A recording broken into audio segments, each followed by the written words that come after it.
Basically, when you go to the store or when you go to a fish store, you're going to find your fish pretty much in the state as I have it here in that left-hand side pan, that is filleted. If you can, in your area, buy a whole fish, as I have here. Here is my beautiful red snapper with this bright eye. You can see nice and fresh, and I have filleted it myself. It would be better if you would ask the fishman to fillet this for you. So here's a red snapper. Here I have a mackerel. See, I have an array of fish for you because you all come from different areas of the United States and you all have different fish. And I'm going to do recipes that apply to all these fish, so I might as well show them all to you. So here's our mackerel. You can see him also bright-eyed there. And his fillet looking darker, you can see it here. And the mackerel, when you cook it, do not remove the skin, leave it on, or you would have great difficulties. Then comes a lane trout. The lane trout is, as you can see, the poor soul still in rigor mortis. She looks like she jumped out of the water and she was killed very cruelly by the fishman. I filleted her sister, and this is what the fillet looks like, and you can see the nice bright red color. There is no loss of color there in any of these fillets because they are very, very fresh. By opposition to the land trout, look at the difference of color. Here is the sea trout. The sea trout comes from the Gulf or from Texas and gives you a fillet which is halfway between a white meat and a red meat. You can see also the difference of color between the sea and the land trout right there. Then comes our beautiful bluefish of New England. You can see him. This is a small one. Sometimes they come as long as that. And the fillet is right there, very, very blue and very dark looking, extremely delicious and cooking in a matter of seconds. And finally, here is a winter flounder.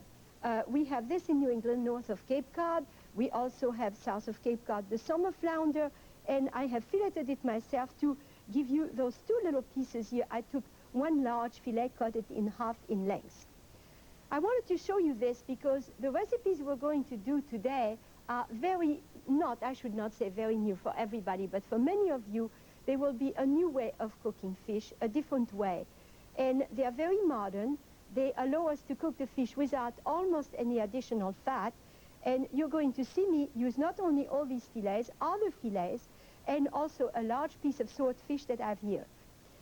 I'm going to trim it for you, remove all the skin that you see here. Gently do that because it buckles while it cooks, and it really is not very attractive, nor does it taste anything special. Remove every part that is bloody. As you can see here, there's quite a bit of it. This has to be all trimmed. Some people like it. If you like it, leave it. Don't hesitate. And then I'm going to cook this big piece in 3 pieces like this, approximately. That will be in the vicinity of 3 ounces each. This is amply enough to make a good portion. I'm going to do what is known as a papillote. You can see me here ready with a piece of foil. Hey, are you going to tell me, dear Madeleine, this is nothing new? Of course it's nothing new. The chefs have done this in France since the 18th century, and they used to do even something real funny. They used to do it in parchment paper, take a macaroni and blow air into it so that when they served it, it would be all blown up like a balloon. Well, we do replace in modern cuisine the piece of parchment paper by a piece of foil as you see it, with one very basic idea is that the foil transfers the heat much faster, the fish cooks faster, and it's more succulent. So let me show you what I have decided to use to cook that fish. First, I'm going to use a noisette butter. You can see here melted butter that is cooking slowly, and on the top you have a layer of casein that has come to the top, and under you can hear a tiny little bubbling coming from the whey that is evaporating. As you cook this, you keep stirring it with a little whisk like this to make sure that the casein does not stay on the top but falls to the bottom. And eventually, after you have done this for a little while, you will see what happens. You do have a butter that has browned considerably. Here it is, known as noisette butter because it tastes like hazelnut and it looks like hazelnut. And at the bottom of it is all the casein that has precipitated, cooked, browned, and tastes absolutely delicious. Now, if for some preparation you would clarify, that means separate the butter from the casein. In this case, I will not. You're going to see what I'm going to do. Now, I have a lot of this. what you do, you're not going to use all this today. You keep it in a jar, keep it refrigerated, and that's something that you can use. You're going to see what I'm going to do, a super tomato sauce with it that is flavored entirely with the noisette butter and really will give your sauce a taste that is out of this world. To make the sauce, here is tomatoes. You recognize them. I don't have to tell you what they are. However, these are tomatoes. They have been sun-ripened. The little core here has been removed, and the tomatoes, as you can see, have been peeled entirely of their skin. Once they were peeled, they were cut in half, and every little seed in there has been removed, until finally I took all my tomatoes and I cut them like this in pieces that are rather large, let's say a half-inch pieces, and I cut them like this. Now this is something you will see on the recipe that's in the book, that I say 6 tomatoes for 6 steaks. That's very good, but this is something absolutely delicious. So when you have tomatoes, either in your garden or where they are in season in the summer, you do a large amount of this and you freeze it in jars, and you can continue doing your dish all through the winter. The way I'm going to do this dish is very simply to heat some of my noisette butter, and you can see that at the bottom I have left some of the casein because it is extremely important to have some of the casein in there for taste.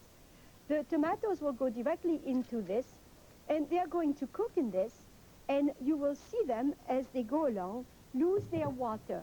Of course, I'm not going to do all this with you today because it takes forever, and I do have a sauce that is ready and finished for you, but toast this well inside of the noisette butter, and then let them lose their water. Let them cook gently for 25 to 35 minutes.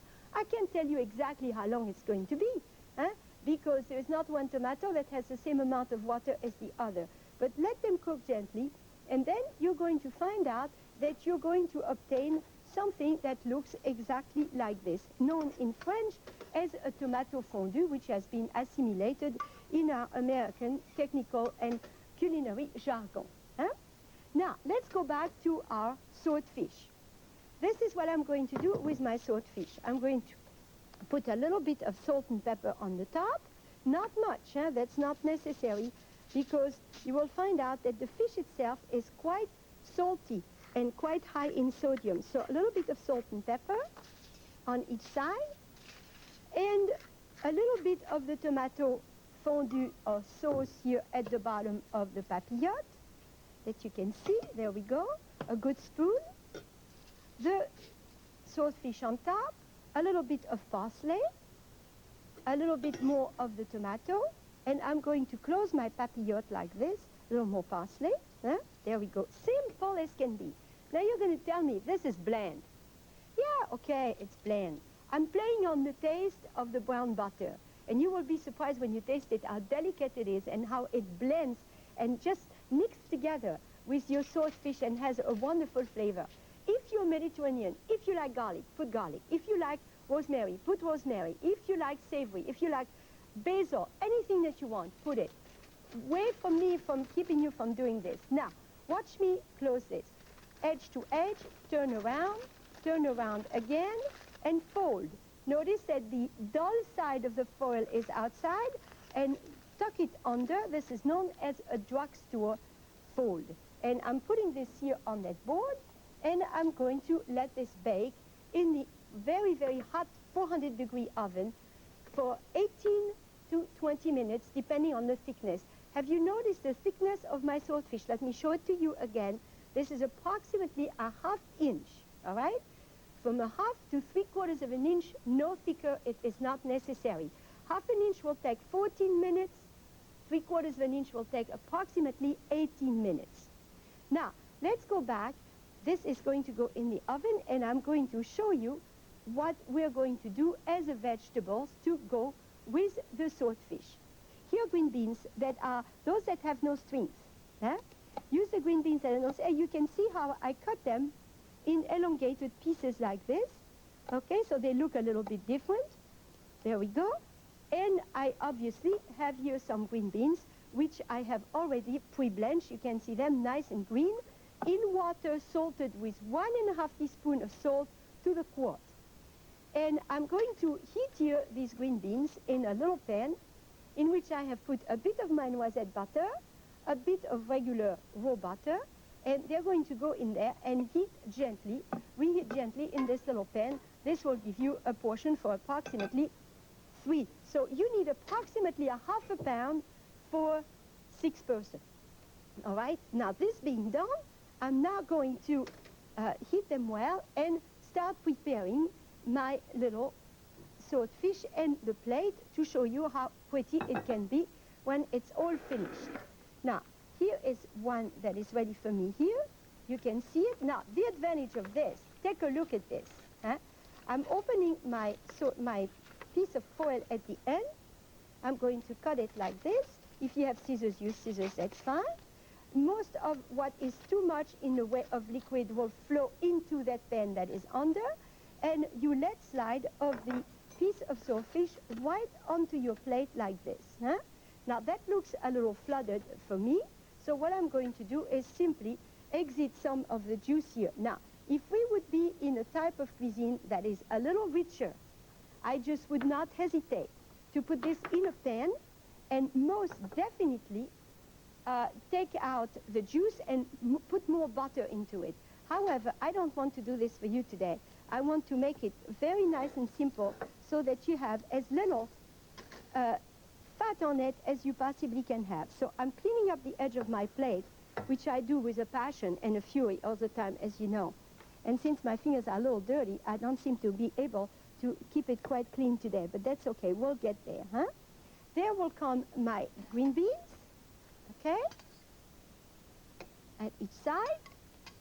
Really nice, or all the way around if you would like, but you're going to see I'm going to make a nice portion of green beans because that really is not something that puts too many calories in your life, and it's really quite delicious. There we go. On this side, a little too much on this side, so let's put them there, huh?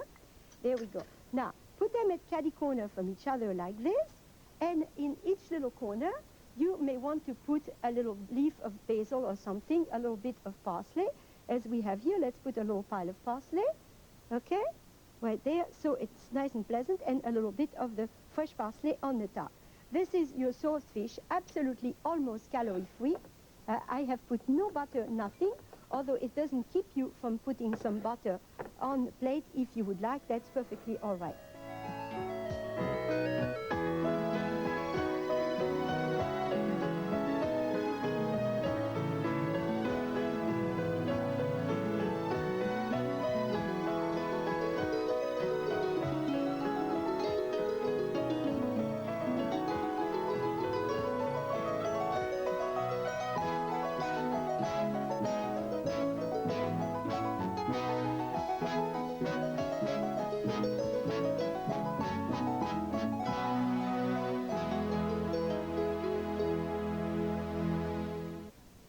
Now we're going to make an escabeche. An escabeche is something that exists in the Mediterranean especially, that you probably know under the name of ceviche because it comes from Mexico also via Spain. It consists in Mexico, as you know, in marinating the raw fish in lime juice and letting the acid work on the protein of the fish to coagulate it. Here we do not do this because the Mediterranean are not very favorable to raw fish.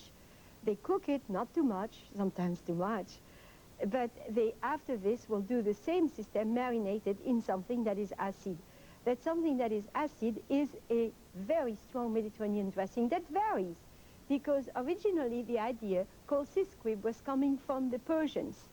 The Persians passed it on to the Arabs passed it on to the Spaniards, who passed it on back in the 15th century to some parts of the Mediterranean. The Arabs themselves passed it to the Sicilians, for example. Then the one we're going to do today is one that's a pied noir concoction, the pied noir being the French people who were for centuries, since the 1830s, living in North Africa, using some of their French ingredients and techniques and some of the Maghreb ingredients of Algeria. The fish I have for this is red snapper. This is one fillet of red snapper, which I cut in half. 2 to 3 pieces of fish per person. That means one fillet and a half is amply enough.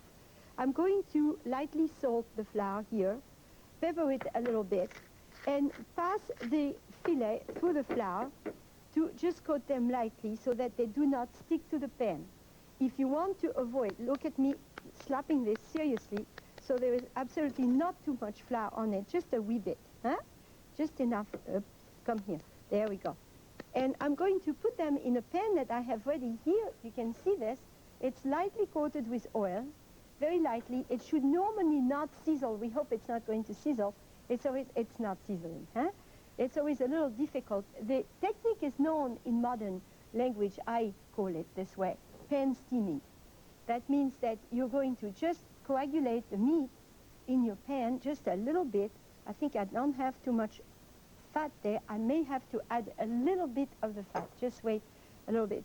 Don't worry, the fat will not come with you. It stays in the pan and it's discarded afterwards. So what you do is just put a little bit of it additional. Then as soon as it has seared on one side, turn it over. You can see they're already coagulated. I'm trying to make some space for the others. You can see the color change, huh? There we may salt and pepper it a little more.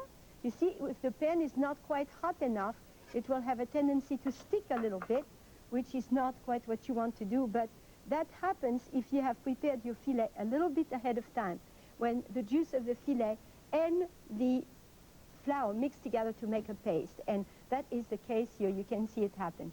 Cover this and let it cook gently, very gently, while you do your dressing. The elements of the dressing, as I've told you, are very much Arabic. Look at the Arabic part, could be also Mediterranean part, dried, very dried, and very grated orange peel. Very dried and very grated lemon peel. And then cayenne and paprika, both of them, paprika being redder than the cayenne here. This will go into the blender. In the blender also will go red wine vinegar, which is the way these people in North Africa used to cook. We will put approximately a half a cup of vinegar for a good cup and a third of oil, and all this will go into your blender. Don't hesitate. I use approximately 1/4 to 3/4 acid for oil, but you can do what you want. There is no reason why you should look at the whole bottle going. Isn't that nice? There's no reason why you should be limited. You just use what you want. My taste is not necessarily yours. Salt under any circumstances. So here comes the paprika, a good teaspoon for color. Here comes the cayenne. You'll be surprised how much I use, almost 1/4 of a teaspoon, and that is fiery.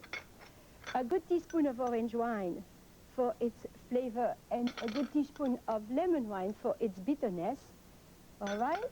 And we're going to keep the other aromatics to work on them on the board, you will see. Let me mix this by pulsing.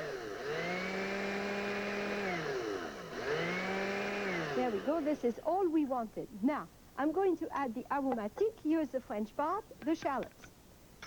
Could be French or Italian or Arabic, the onions.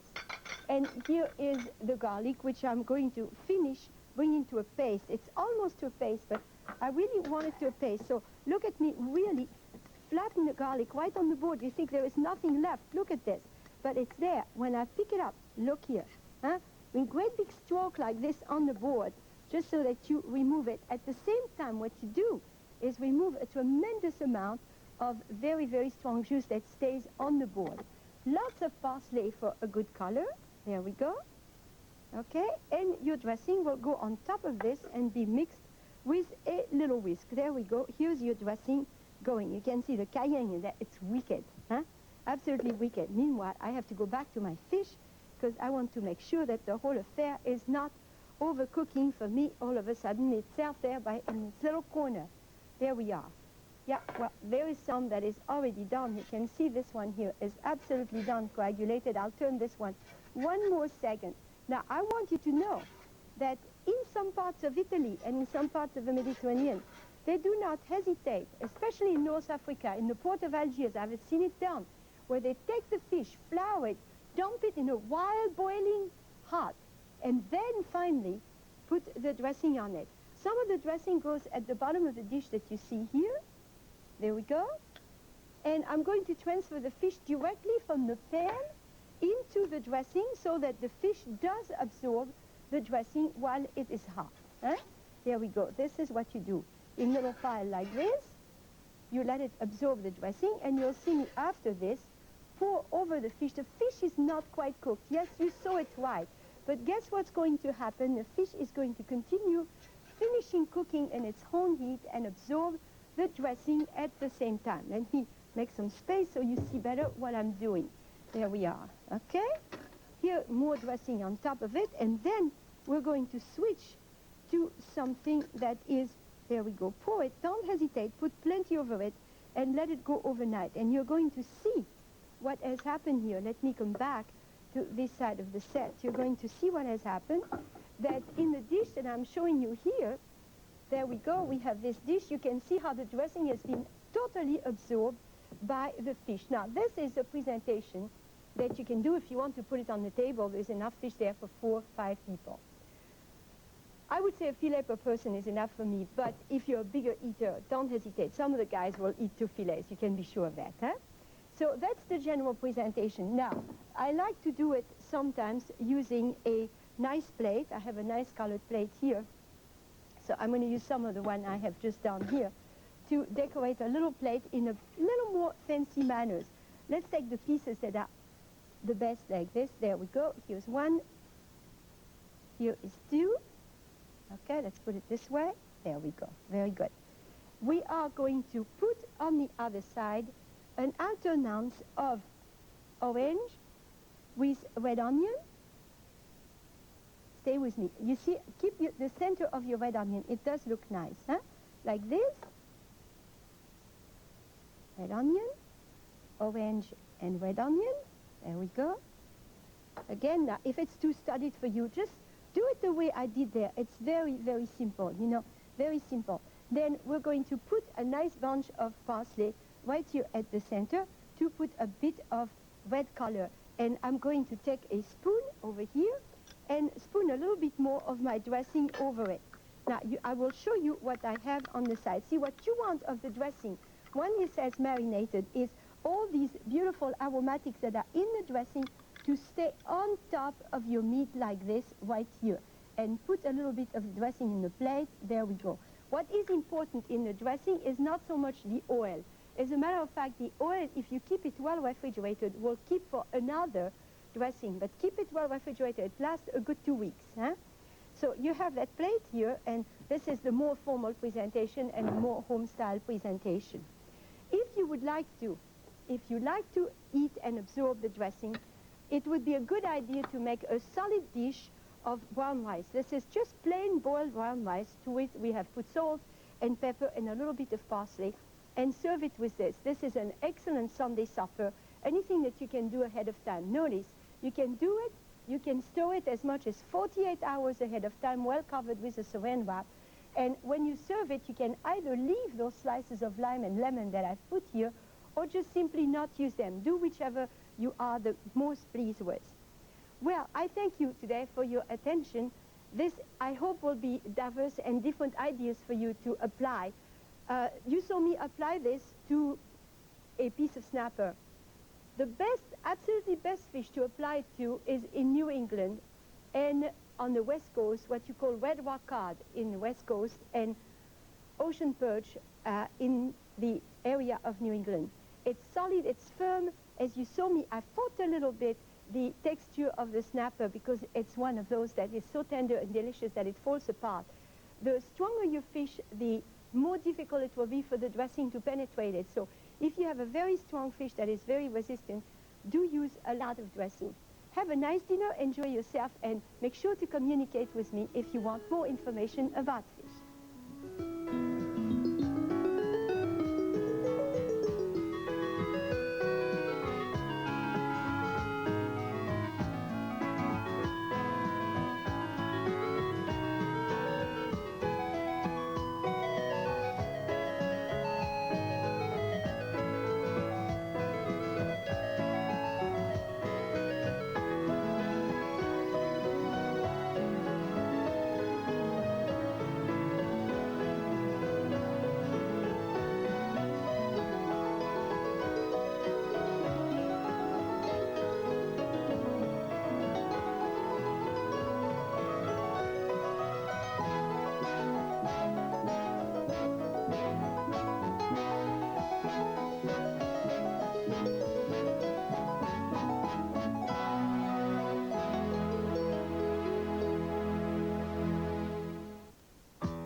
Madeleine Cooks was made possible by Telecom Plus International, designing and installing business phone systems through more than 80 local offices nationwide.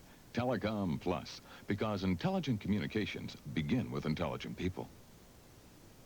Madeleine Cooks is also a book. This 200-page hardcover book contains the recipes seen on the show, plus over 100 more, 24 full-color photographs, and Madeleine's own step-by-step techniques, all for $17.95, plus $1.50 shipping and handling. To get your copy, call toll-free, 1-800-228-2323. You can charge on either Visa or MasterCard. Call now or send your check to Madeleine Cooks, P.O. Box 34003, Omaha, Nebraska 68134.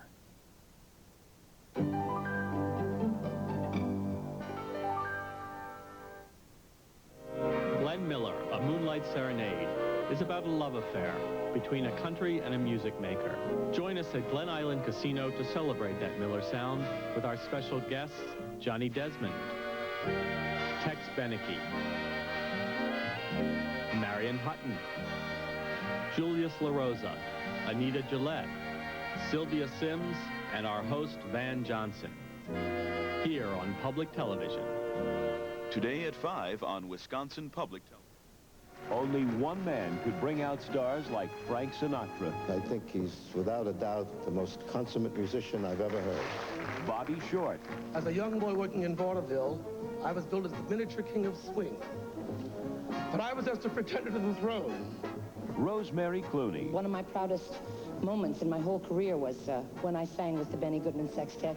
40 years ago, his music had us snapping our fingers and tapping our toes, and we can't stop dancing today.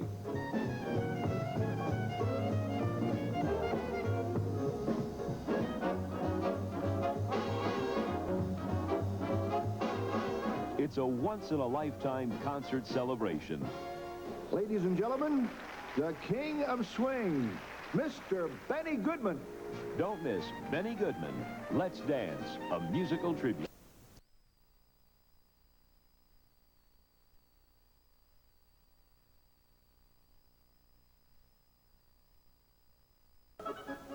Hi, how are you? Welcome again. We're having a great time today, I think, talking about the buffet.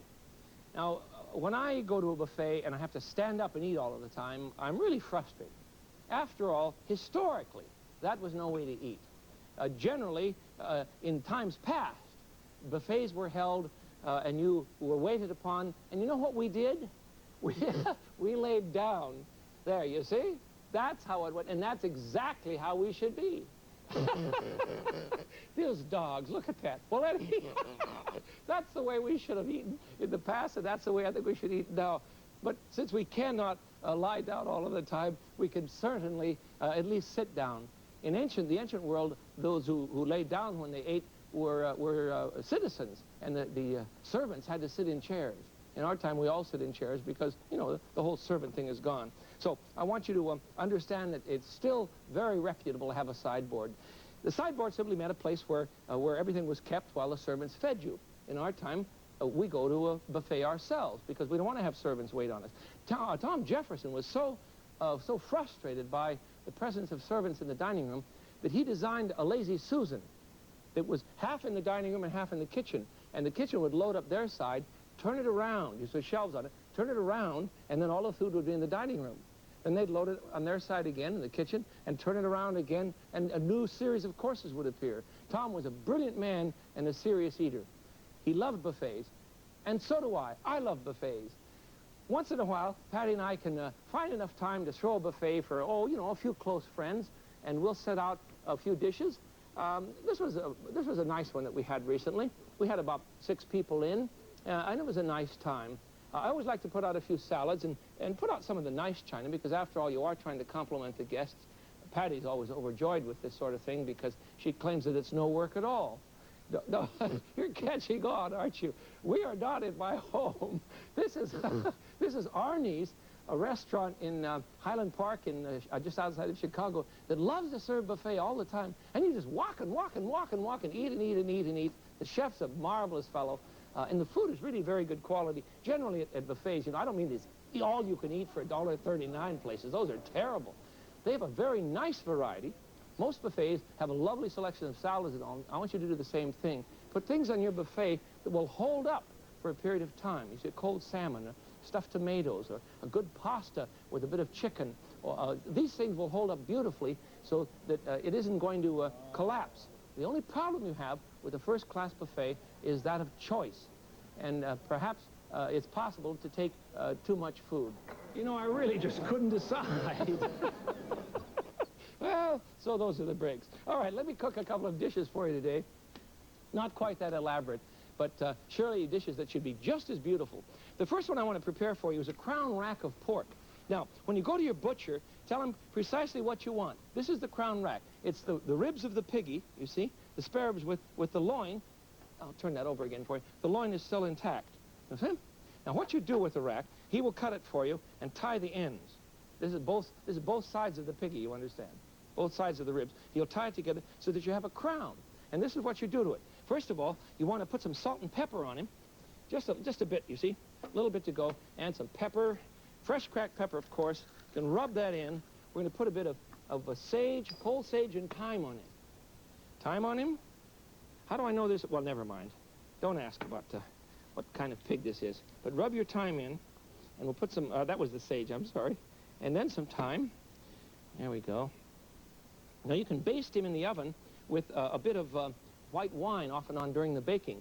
But the thing you have to remember is that you don't want to burn the ribs on the end because they'll look all black and charred. So we're just going to put a little coating around them. You see, that sort of thing.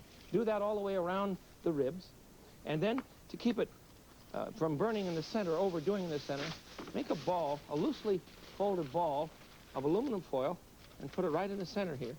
Now, this goes into a 325-degree oven for about that's too long, about 60 minutes a pound, or until your meat thermometer registers about 165 degrees. That's plenty of time. And then get him out. Don't overcook pork.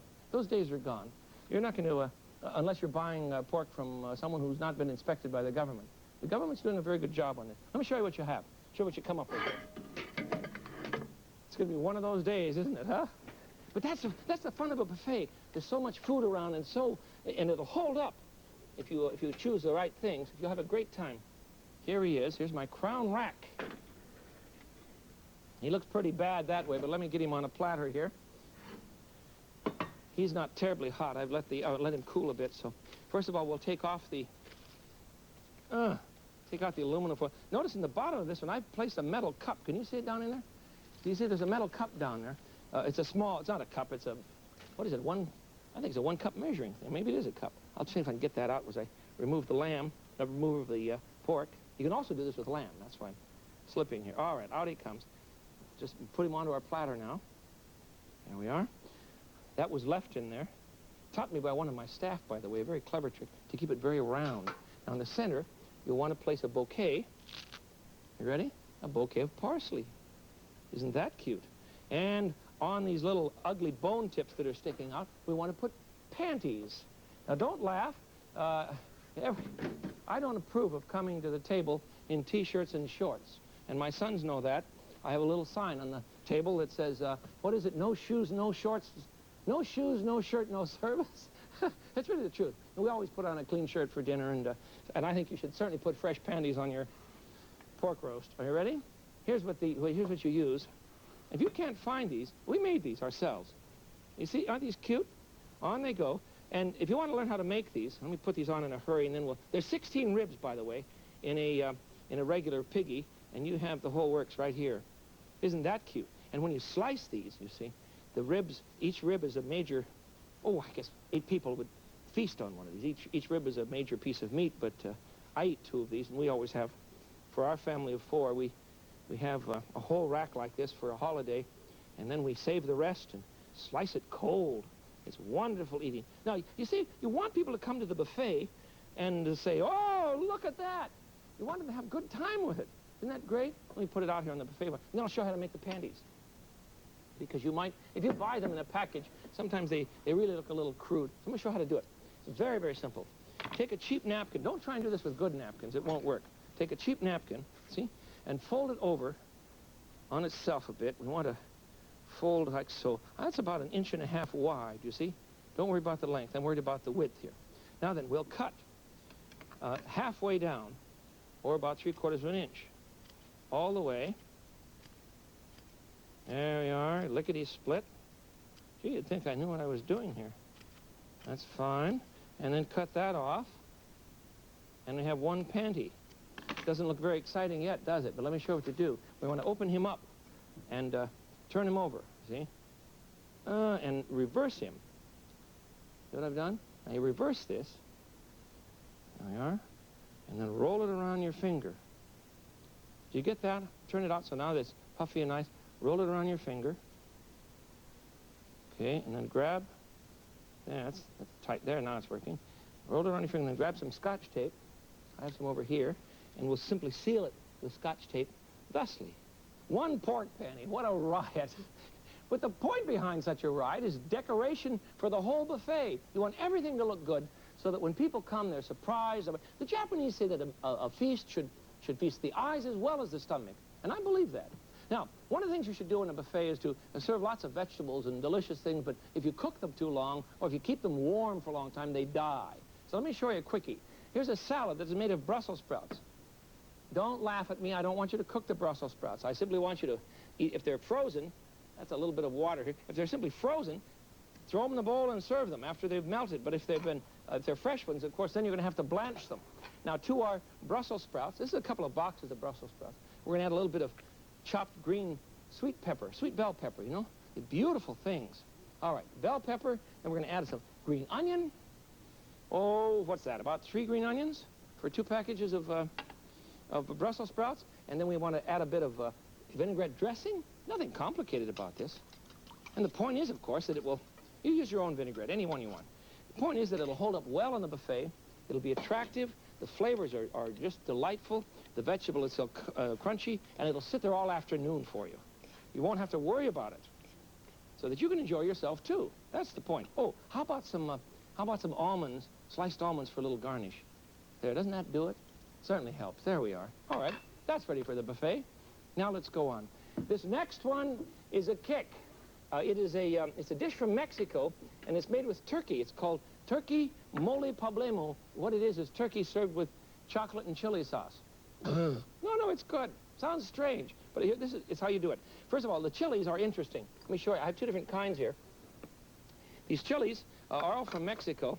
I have to keep them labeled, too, because I can't tell which one is which. All right, here it is. This long, skinny one is called the pasilla. Pasilla. And this little fat one on the other side here is called an ancho. See, it looks like a pear. You see how that would grow? Now, we want to take 3 of these and break them open, 3 of each kind, and break them open and get the seeds out, because the seeds are, look at those seeds. The seeds are what give you that extra heat that I don't think you want in your pepper. So just take the skin of the pepper only, and I want 3 anchos and 3 pasillas. There we go. Now, I'm going to place these in water, 3 of each. Are you with me? 3 anchos, 3 pasilla, and we'll soak them in water for about half an hour, and our peppers will then look like this. Now, please remember that when you're handling peppers like this, you see they come back to life. When you're handling peppers like this, don't touch your eyes. Just keep your hands very, very clean if you can, because if you scratch your eye or even rub your nose, the pain's incredible. You don't want that. They're hot. They're hot. But they're not going to be hot in the food.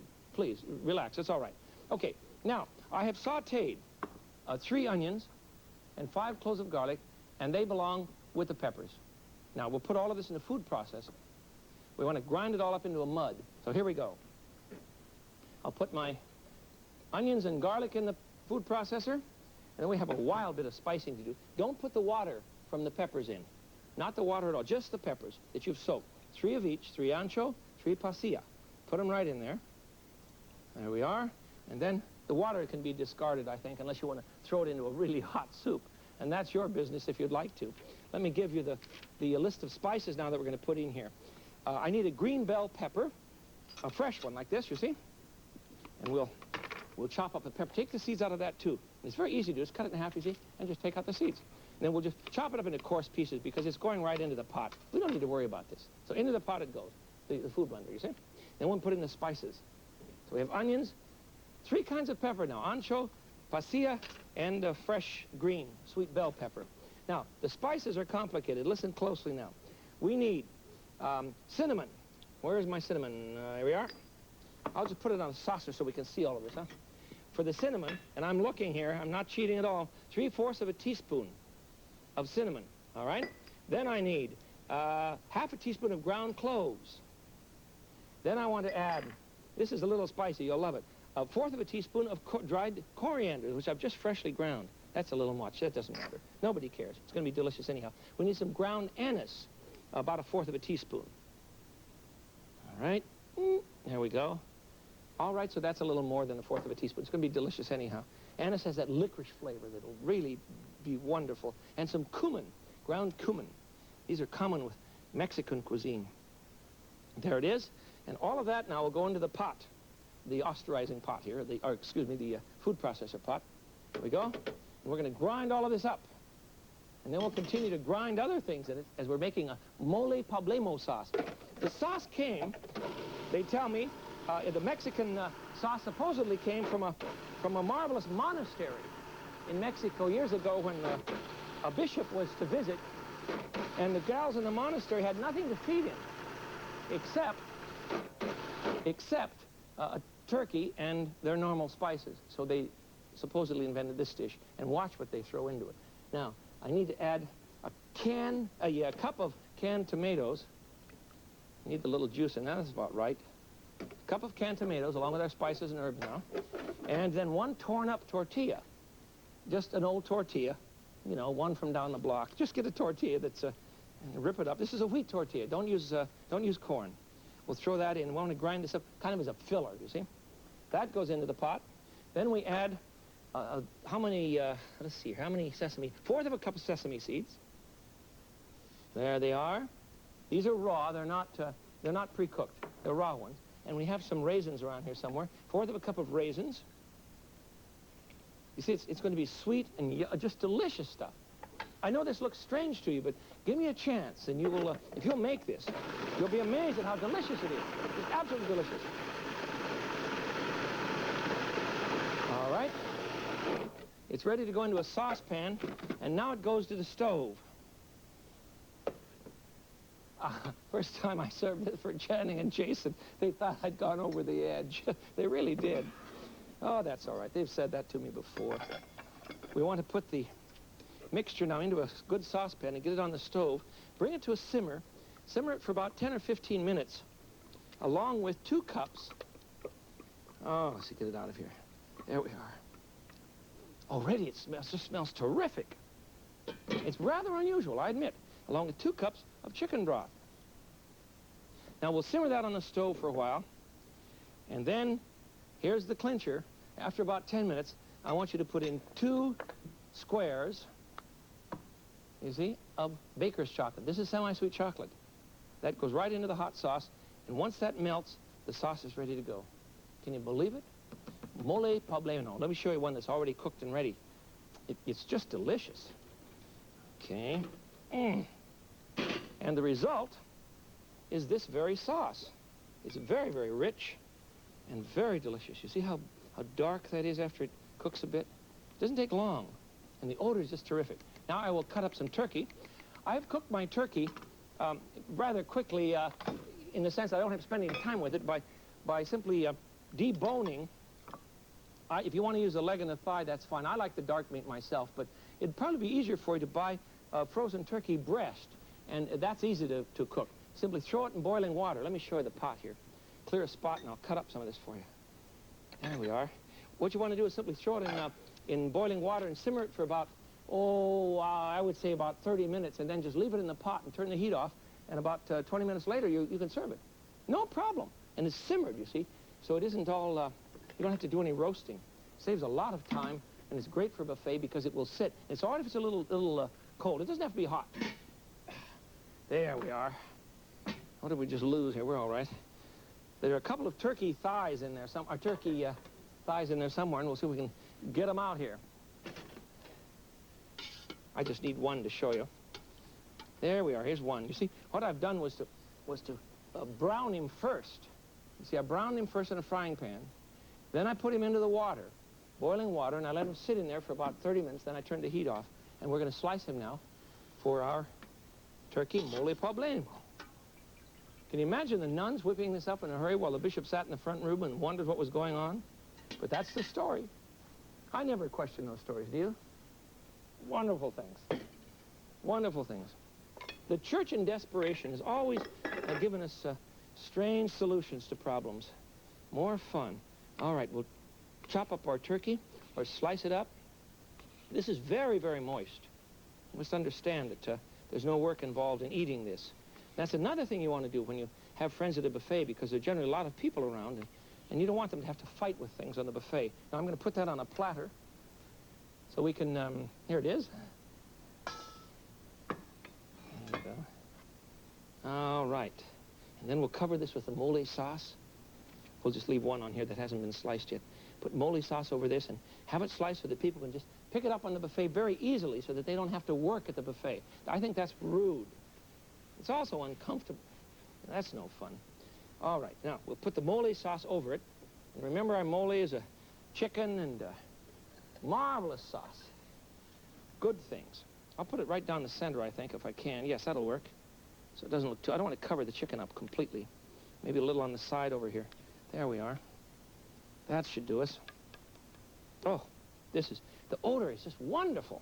I really do like this. And it keeps in the refrigerator very well. I know I've made a ton of it. Actually, this is 2 tons. But it'll keep for you.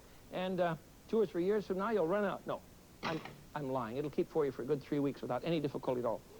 Excuse me, let me get my towel and we'll put this one out, too. Parsley garnish? I would think so. Something like that. Be good. Let me put some parsley on that here. There we are. We want these things to look attractive, after all. There we go. That should do the job. Now, another quickie for you that would be popular on any buffet. Already I have 2 meats on the buffet, you see, but I'm going to do a 3rd meat for you because I want to show you meats that don't take any last-minute preparation. That's the secret. Here's a chicken and olive dish that my family is very fond of. We will, whoops, wrong pan. Here he is. We will, first of all, saute the usual. I'm always sauteing olives.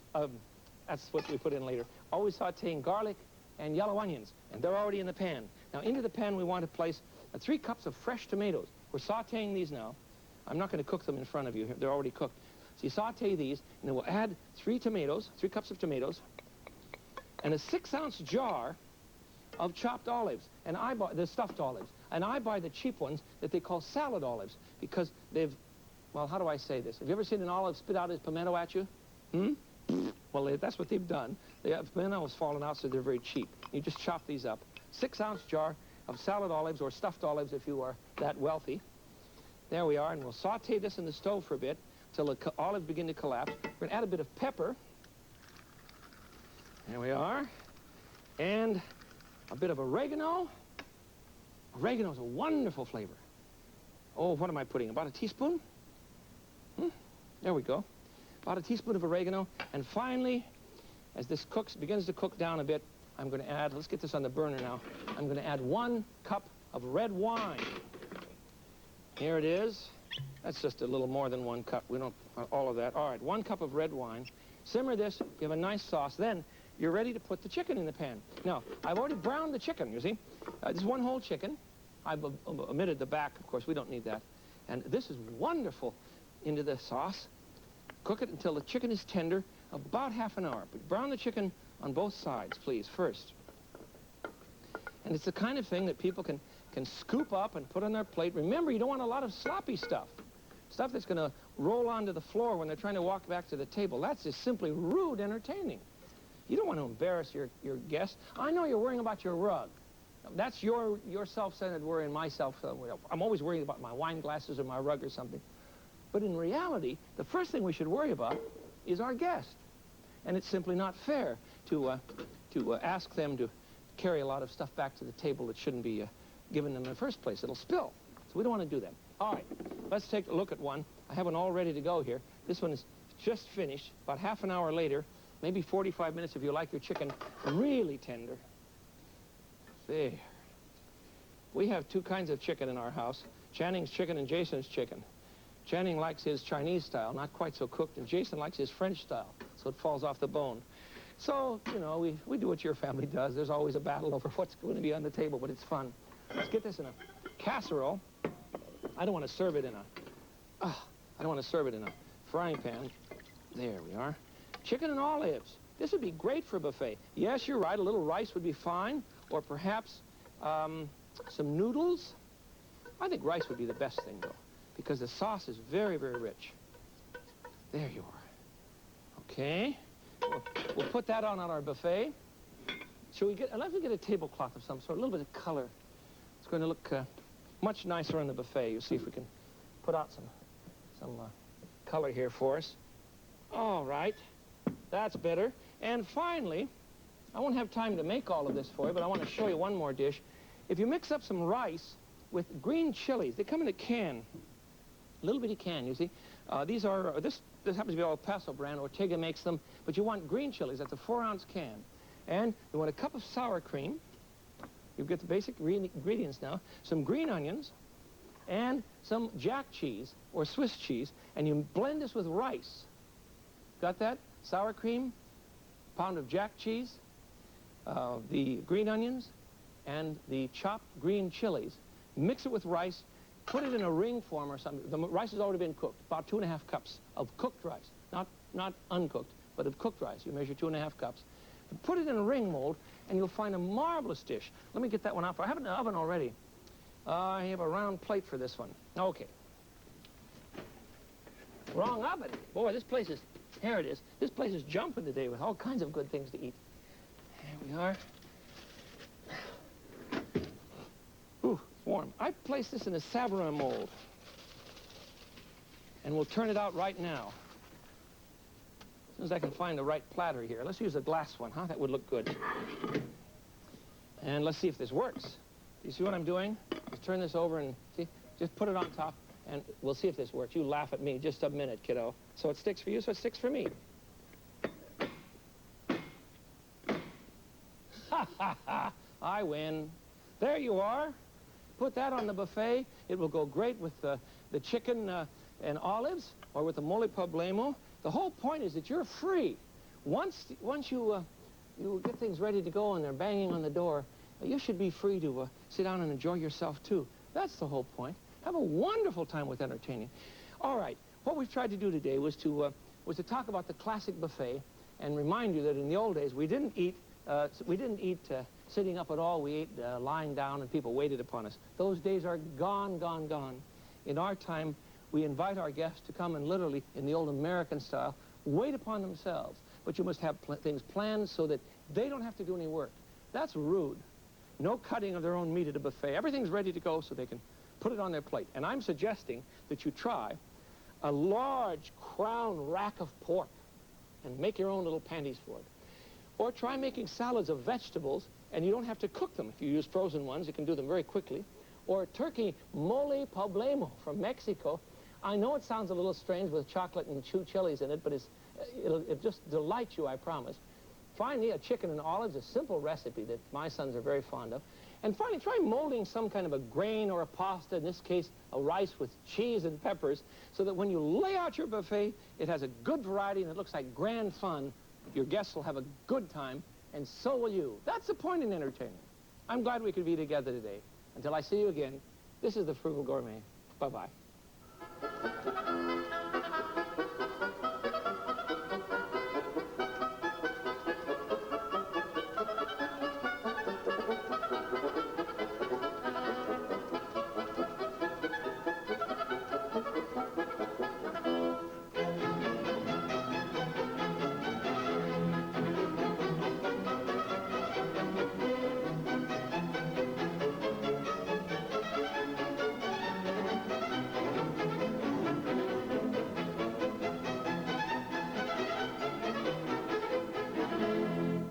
The Frugal Gourmet is brought to you by Black & Decker and Elkay. Black & Decker, we're a whole lot more than we used to be. We're all around the home. Black & Decker, ideas at work. Elkay, makers of luster-tone sinks and a wide range of single-lever and two-handle faucets. Elkay, bright ideas to build with. Many of Jeff Smith's other recipes can be found in his cookbook, The Frugal Gourmet. To obtain your copy, send $16.45, which